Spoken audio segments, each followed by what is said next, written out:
Hello guys, this is the FPS Gamer 125 and I'm going to be bringing you, as you can see, Medal of Honor Warfighter gameplay video, and this match was pretty good. And as you can see from today's topic, is about advantages of gaming PC, or like it says gaming PC versus console gaming, well like desktop gaming or console gaming or laptop gaming. So practically I'll be covering everything about the misconceptions, the advantages, and everything like that. So yeah, without further ado, let's just go ahead. So, advantages of gaming PC, desktop gaming PCs. That's kind of mouthful. Desktop gaming PCs, there we go. Okay, so first of all, you can build it yourself, so to save some money. For example, like I built one for myself, like as if you saw one of my videos on my channel. I built it for about like $500, and it runs about Medal of Honor Warfighter at 40 FPS on Ultra, at the resolution of 1366 by 7068. I know it's not full HD, but it was 2012's most popular resolution, and I apparently actually had it.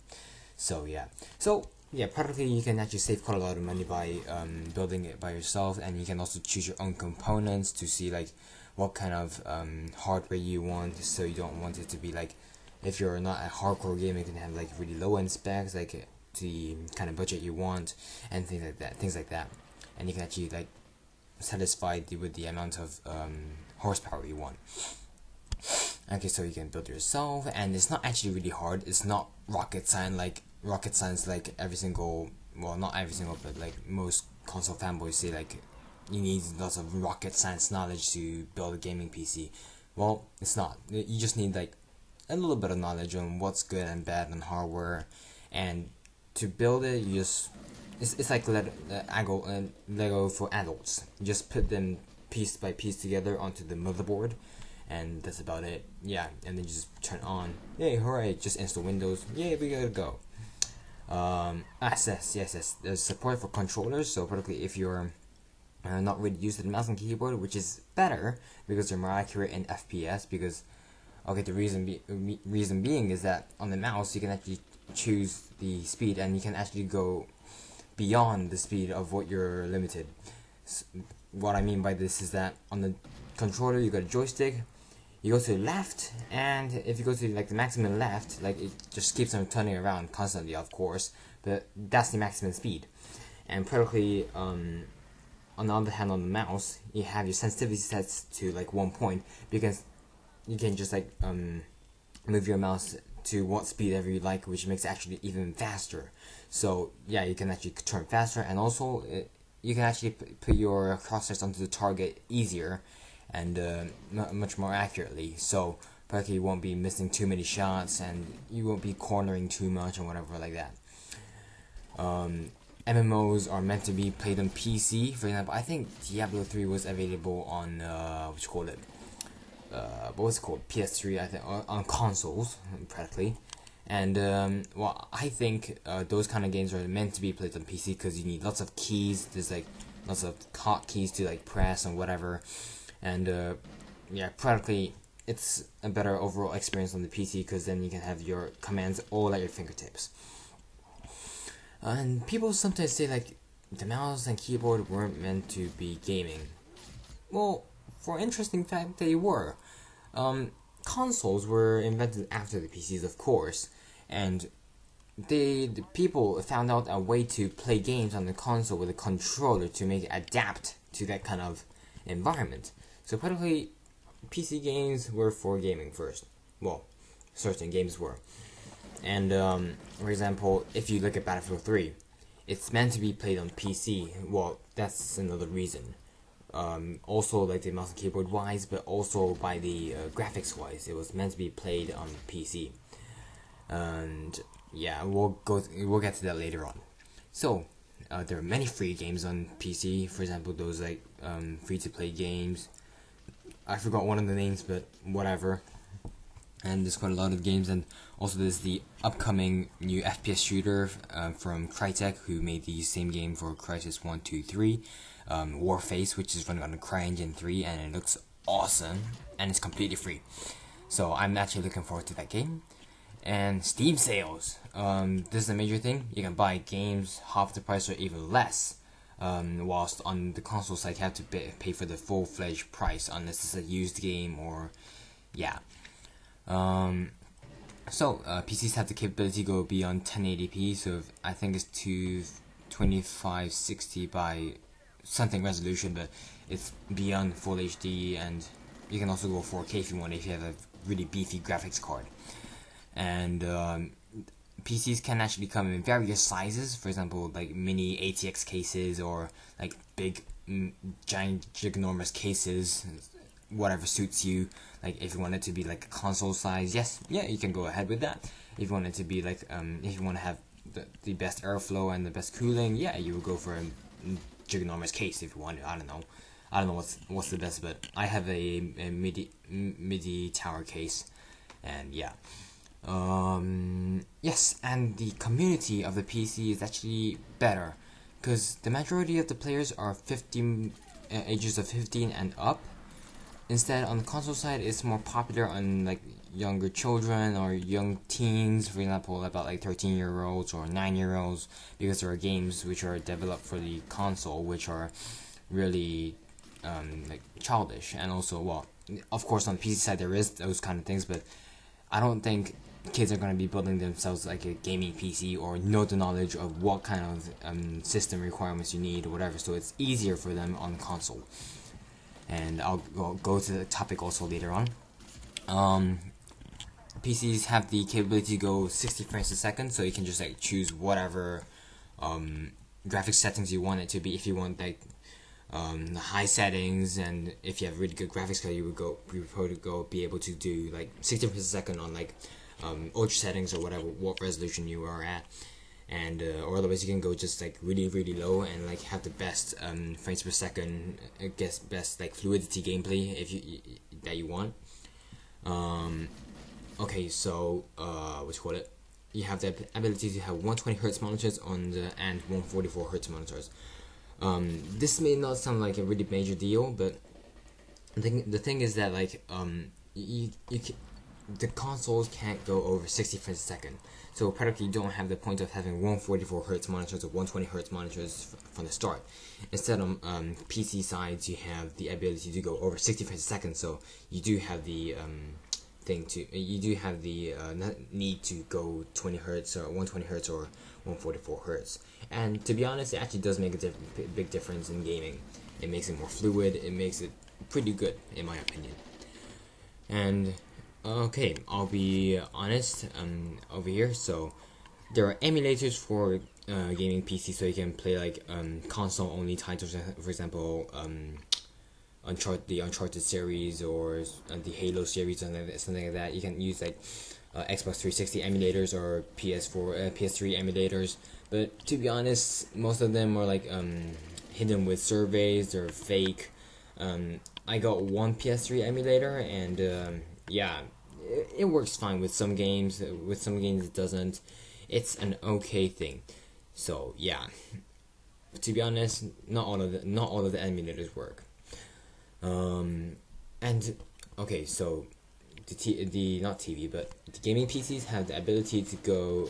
You have the ability to play from your couch. For example, you hook up your Xbox 360 controller and your gaming PC to your TV, and you can play games on the TV. So probably you just can like relax on your couch and play like that. And then we have console fanboys say that you need a $2,000 gaming PC. Sadly, that's an overkill unless you were trying to like play, I don't know, Crysis 3 at maximum settings at 4K resolution and you want 60 frames a second, something like that. Yes, then you would need a $2,000 gaming PC, something like that, maybe. I don't know. And that's gonna cost you quite a lot. But for the average gamer, you only need a $800 gaming PC or $1,000 gaming PC. The majority have about like a $1,200 gaming PC or $1,500, but never $2,000. That's kind of an overkill. And yeah, so yes. And speaking of like controllers, like the new NVIDIA Shield, you have the capability to play your games while you're taking a shit or something like that. Whether you're playing in your bedroom, or yeah, you have the capability to do those kind of things. So you don't really need to be AFK away from the keyboard. And you have those PC exclusives, which are definitely not available on consoles because you don't have any emulators for them. And yeah, that's really exclusive for PCs. Oh yes, and you can actually do split screen play. To you old console fanboys, you can do split screen play on PC. Left 4 Dead 2, Portal 2, all the various games have split screen capabilities. We do have the capabilities of playing split screen on game PCs. So practically you just can have like your PC hooked up to your TV, and with 2 controllers you can play. Definitely. And alright, so let's just move on to the disadvantages of gaming PCs. So, number 1, installing various drivers can be a pain in the ass. Because, for example, your sound drivers, like for example, if you boot it up for the first time, you don't have all the drivers set in, so you have to go through the internet, download all the drivers, install them. That can be a pain in the ass at the start, but later on, yeah, it's mostly about like installing only the graphics drivers later on just to be stable. And yeah. Next is that it can be pricey to play games maxed out because you need to upgrade your graphics card to something really more beefy and more that has something more horsepower, but you get what you pay for. And okay, yeah. Number 3, you need a little bit of knowledge to build a gaming PC or like know what's good and bad. But hello internet, you can just find all your information there. So yeah. And 4, lots of wires. Yeah, you gotta have lots of wires in a gaming PC. Your first build would definitely be a big clusterfuck of wires. That's what's happening to my gaming PC right now.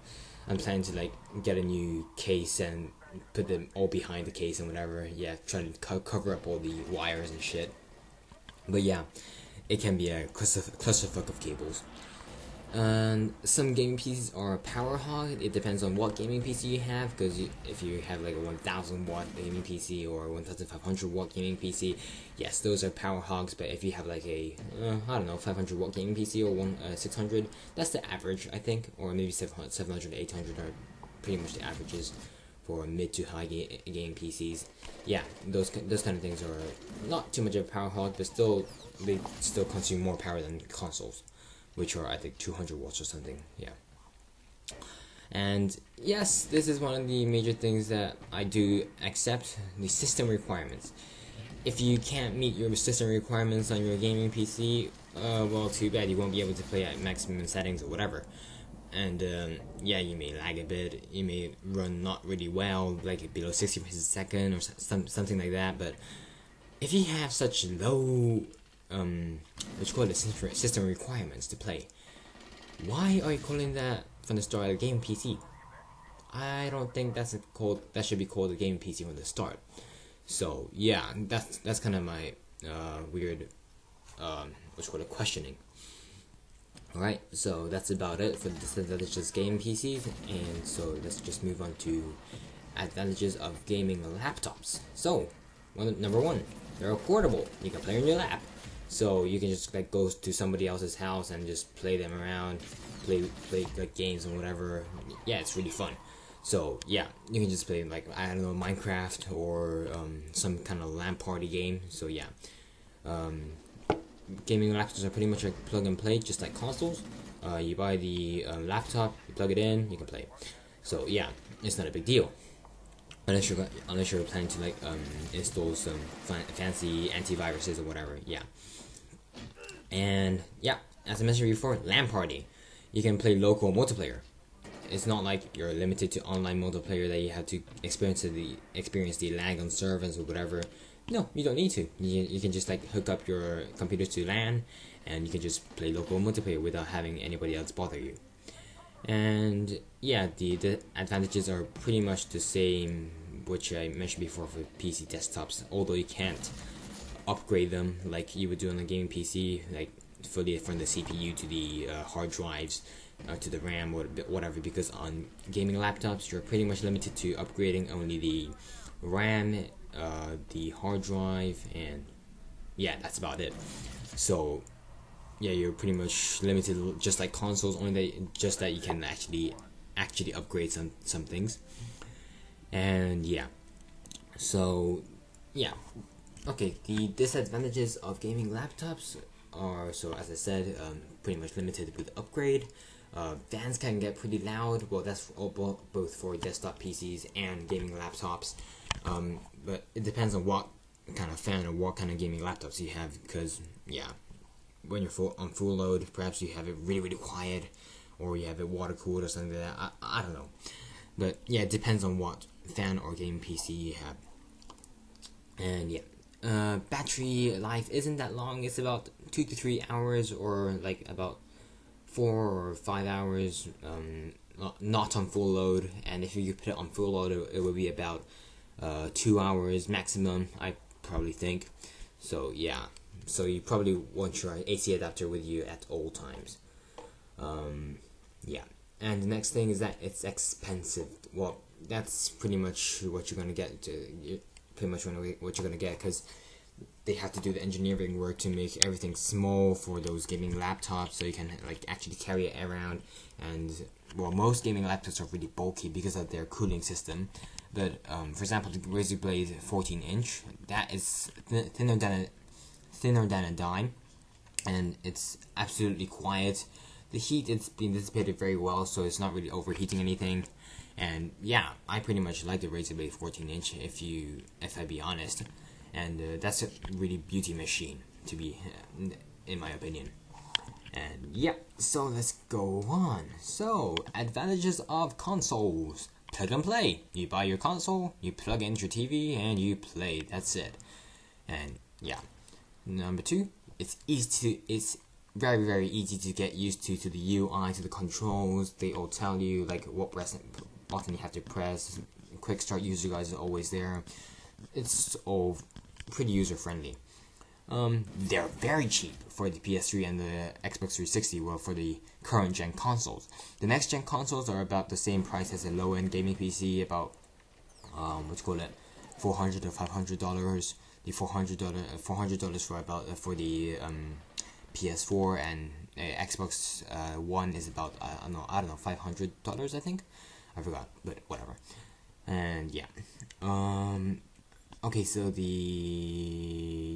and there's console exclusives which don't work on emulators on PC. Those are really good.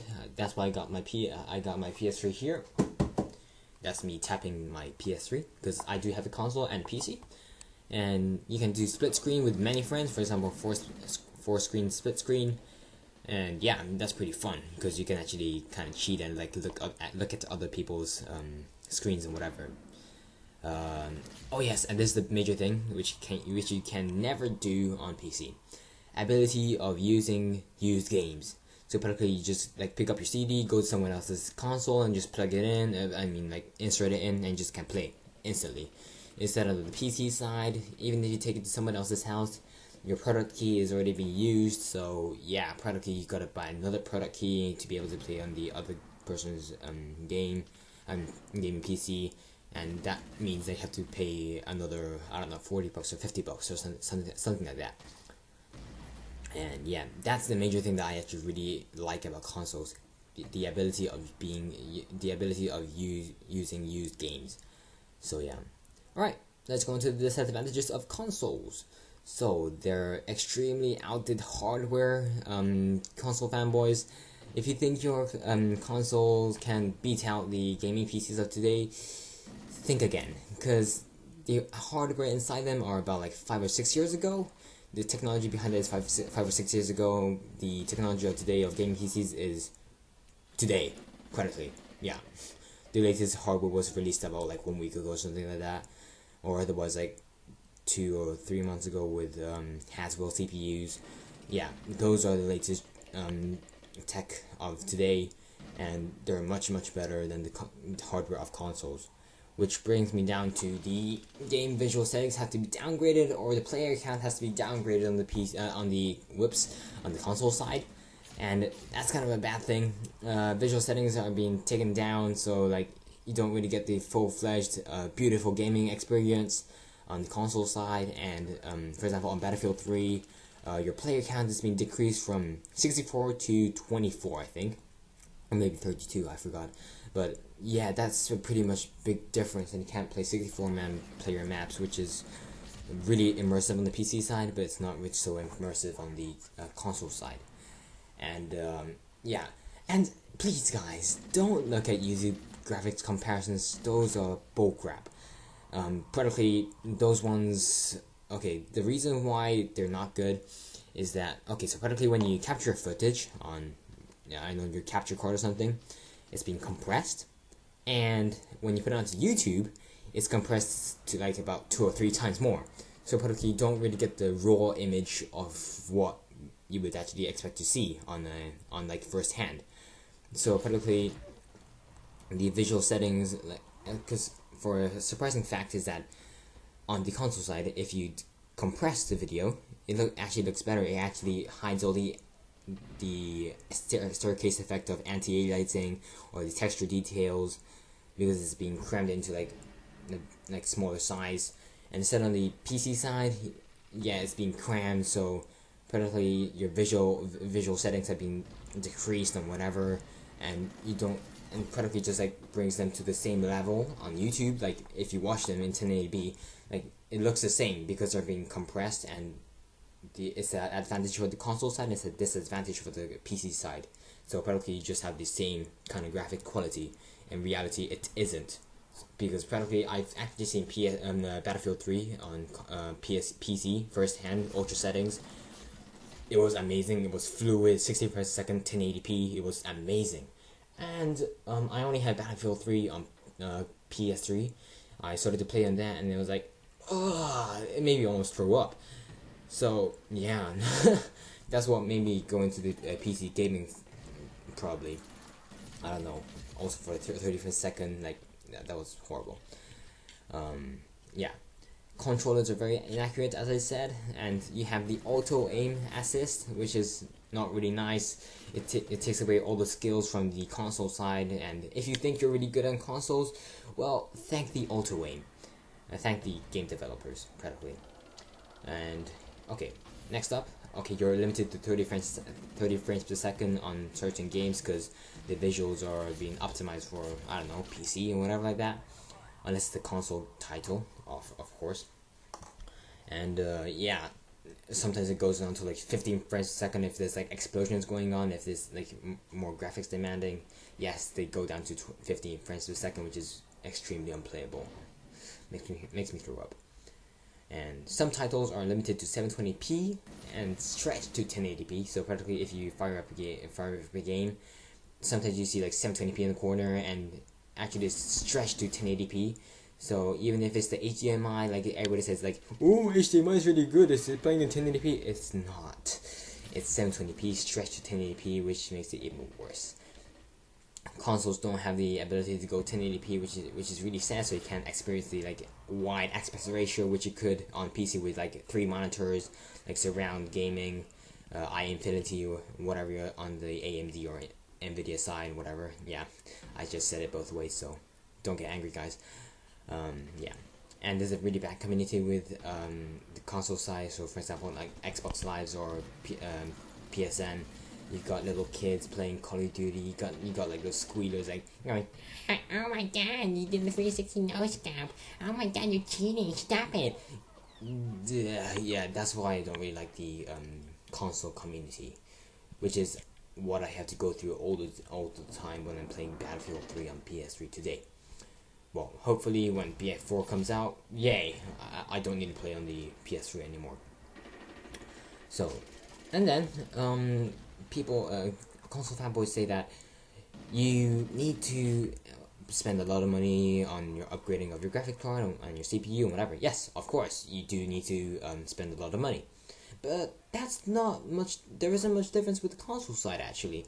For example, if you want to play like the motion gamings on the Kinect controller actually costs about $100, $150 or something like that. Yeah, that's about the same as like upgrading your PC to play some exclusive games, which can only be played on like beefy graphics card. That's the same with buying the Xbox 360 controller, Xbox 360 Kinect controller, which you need to play certain games with that. So yeah, there isn't much of a difference. So yeah, and also like headsets, devices cost like about 50 or 60 bucks. On the other hand, on the PC side, you can just pick one for cheap for like about like 20 or 30 bucks, and they work perfectly fine, just like this, just with the same audio quality as on the console side. So I don't really see the difference in that, and it's actually an advantage for the PC side that they can actually get things for a cheaper price. And support for controllers are very limited, just to the stock controllers, and you can't use like joysticks, for example, for the PC side, and you can't buy different kind of controllers to fit your hand size or whatever like that. So yeah, you're pretty much limited. So it's kind of like a tricycle. It's really easy to use, but you're pretty much limited on what you can upgrade. And the PC is like a mega super hyper motorbike, like racing motorbikes. You can upgrade them really easily, but they're really difficult, and yeah, like that. So yeah, let's go ahead to the next part. Browsers on consoles are very sluggish. They're really slow. They freeze at most times on my PS3, if that's the case. They freeze a lot. They're not really helpful. I always use my gaming PC to like browse on the internet, and yeah. Oh yes, perhaps I forgot to mention this on the PC side, but on the PC side you can actually do more things apart from just like gaming and watching movies. For example, you can actually do your spreadsheet work, your Word documents, your homework, or whatever like that. So you're not limited to just like gaming and watching movies, which is on the console side, which you can only do like watching movies and looking at photos, or watching or playing games. So yeah, you're pretty much limited in what you can do also.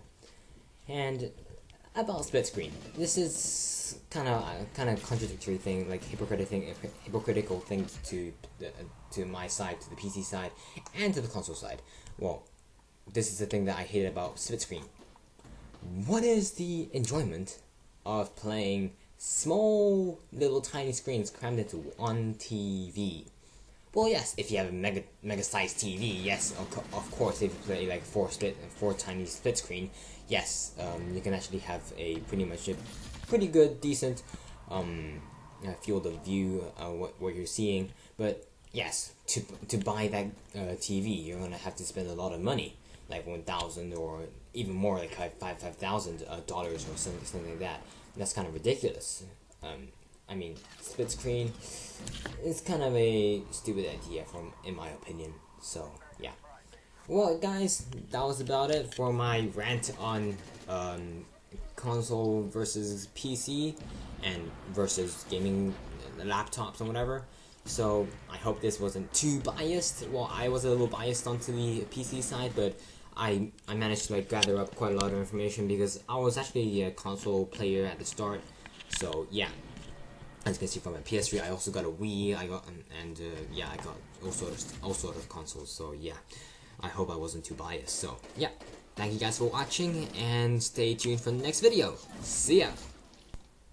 Oh yes, and just to add on, like I was talking to this guy on YouTube, or like on comments, like raging comments or whatever. So if you're watching this guy said he had a Republic of Gamers computer from Asus, and it had an i7 processor. I don't know what graphics card he said. He just like 16 gigabytes of RAM. He didn't mention the graphics card because he was console noob or whatever like that. He didn't bother to mention the thingamajig, the graphics card. So yeah, I don't know what graphics card he had, but if it's a $1,000 gaming computer from Asus of the Republic of Gamers laptops, and he says like that computer barely ran Battlefield Play for free on low settings without having to lag. That's kind of a bullshit, and that's pretty much lies. And he said like World of Tanks can't even play, can barely play at 24 FPS. That's also bullshit. That's definitely not the case. So yeah, there's these kind of morons in the world. So I had to inform you guys, or even to you directly. I don't know, whatever his name was. Wait, let me just check right now what the fuck his name was. What the fuck was your name? His name was shogunthekiller, and oh no wait, shogunthekiller, and apparently he was saying like that kind of bullshit. So yeah, you can check out the comment. It's on the Battlefield 4 what you call it, Battlefield 4 battle log feature video, and yeah, it's ridiculous. So yeah, just like filter searches on the like Ctrl F and whatever like that, and yeah, this on the it's by Pixel Enemy. They posted the video on Pixel Enemy channel, and the battle log features on that one. Yeah, I had a big rant on that, so I decided to make a video to keep things short without having to like type multiple comments, which I already did actually. So yeah. So I hope you guys enjoyed it. Say anything to that moron if you want to. So yeah, thank you guys for watching, and I'll see you in the next episode. See ya for the second time.